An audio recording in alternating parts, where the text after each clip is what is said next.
Hello बच्चों, आज का क्वेश्चन नंबर 12 है।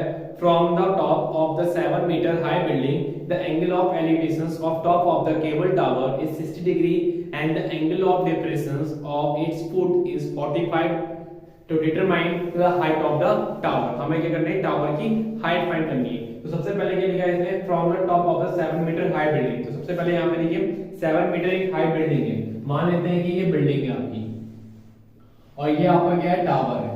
ठीक है, तो बिल्डिंग को मैंने ए बी लेट कर दिया। ए बी एक बिल्डिंग हो गई, सी डी क्या हो गया, एक टावर हो गया। ठीक है, and from the top of the 7 metre high building the angle of elevation top of the cable tower. तो केबल टावर से जो एंगल ऑफ एलिवेशन है वो कितनी डिग्री का बन रहा है, केबल टावर से 60 डिग्री का बन रहा है। कितनी डिग्री का बन रहा है, 60 डिग्री बन रहा है। And the angle of depression of its foot, वहीं से angle of depression of foot, tower के फुट से कितनी डिग्री का बन रहा है, 45 डिग्री का बन रहा है। कितनी डिग्री का बन रहा है, 45 डिग्री का बन रहा है। अल्टरनेट इंटीरियर एंगल से जब ये भी 45 है तो ये भी 45 डिग्री हो जाएगा, because A B C D और ई, बिकॉज दैट ए जो है वो बी डी के क्या है, A is parallel to B D. जब ए बी डी के पैरेलल होगा तो ये लाइन क्या होती है, ट्रांसवर्सल लाइन होती है, जहां पे अल्टरनेट इंटीरियर एंगल बनते हैं। हमें क्या फाइंड करना है, find the height of the tower. हमें टावर की हाइट फाइंड करनी है। ये टावर की क्या हुई, हाइट हो गई। और जो बिल्डिंग है ना वो कितने मीटर हाई है, 7 मीटर हाई है। तो ये भी 7 मीटर है, तो ये भी कितनी हो जाएगी, 7 मीटर हो जाएगी। हमें क्या फाइंड करनी है, टावर की हाइट फाइंड करनी है। तो टावर की हाइट फाइंड करने के लिए सबसे पहले ना हम यहाँ पर कुछ लेट कर लेंगे। Question number 12, let the height of the tower, let the height of the tower, let the height of the tower be h metre. मैंने टावर की हाइट को लेट कर दिया, h मीटर लेट कर दिया। अब हमारे यहाँ पे देखिए दो ट्रायंगल दे रखे हैं, एक सी ई ए और ए बी डी। तो ये भी कितना डिग्री हो जाएगा, 90 डिग्री हो जाएगा। क्लियर हो गया, यहाँ पे कितना हो जाएगा, ये भी 90 डिग्री हो जाएगा। सबसे पहले हम ये वाला एंगल कंसीडर करते हैं, angle A E C. So in triangle AEC is relations to tan theta perpendicular upon base. So perpendicular is equals to tan 60 degree, perpendicular we have EC upon AE। और tan 60 की value कितनी होती है, tan 60 की value होती है √3। EC कितना है, इसमें h दे रखा है, और AE कितना है, सपोज दैट ना जो AE है ना, AE और BD ये दोनों एक दूसरे के इक्वल होंगे।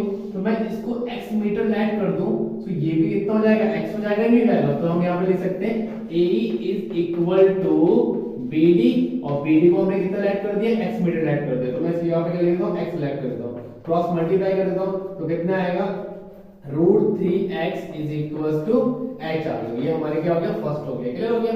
अब now we consider out this triangle and this is ABD। तो इन ट्रायंगल ABD, ABD में इस रिलेशंस ऑफ tan 45 डिग्री। तो परपेंडिकुलर कितना है इसका, AE AB, और बेस कितनी है इसकी, BD, बेस कितनी है इसकी, BD, और tan 45 की वैल्यू होती है 1 इज इक्वल्स टू AB कितना है इसका, AB दे रखा है 7, BD को ऑलरेडी BD और E हमने x लेट कर रखा है, तो हम इसको x मान लेंगे। इसके अंदर 1 लेट के कर देंगे, क्रॉस मल्टीप्लाई कर देंगे। तो हम इसके मल्टीप्लाई करेंगे तो x इज इक्वल टू कितना आ जाएगा इसका, 7 मीटर आ जाएगा। x कितना आ गया यहाँ पे, 7 मीटर आ गया। ठीक है, अब जब x इसका 7 मीटर आ गया तो x की वैल्यू हम इसमें फर्स्ट में पुट कर देंगे। So putting the value of x, putting the value of x in equation first कितनी ले रखी है, √3x is equal to h, √3x की वैल्यू कितनी है यहाँ पे, 7। तो 7 इज इक्वल टू h कितना आएगा, 7√3 metre is equal to h की वैल्यू कितनी आ गई, 7√3 मीटर h। अब हमारे पास जो बिल्डिंग है ना, हमें जो टावर की हाइट फाइंड करनी है। जो टावर है ना, टावर मेरे पास कितना है, CD है। तो टावर की जो हाइट है वो कितनी है, CD है। CD जो बनी है वो CE अपॉन कितने से, ED से बन रखी है, और CD is equals to CE कितना दे रखा है, h plus CD, and CD is equals to h की वैल्यू कितनी है यहाँ पे, 7√3 प्लस CD कितना है, देखिए हमारे पास ईडी होगा, ईडी कितना है, ये 7 है, तो हम यहाँ पे भी लिख देंगे 7 and CD is equals to 7, इसमें कॉमन ले लेंगे, कितना बचेगा, √3 + 1 मीटर आ गया। CD क्या आ गया इसका, √7 √3 मीटर, 7 √3 + 1 मीटर आ गया। तो टावर की क्या आ गई, हाइट आ गई। ठीक है, अब हम इसके नेक्स्ट क्वेश्चन में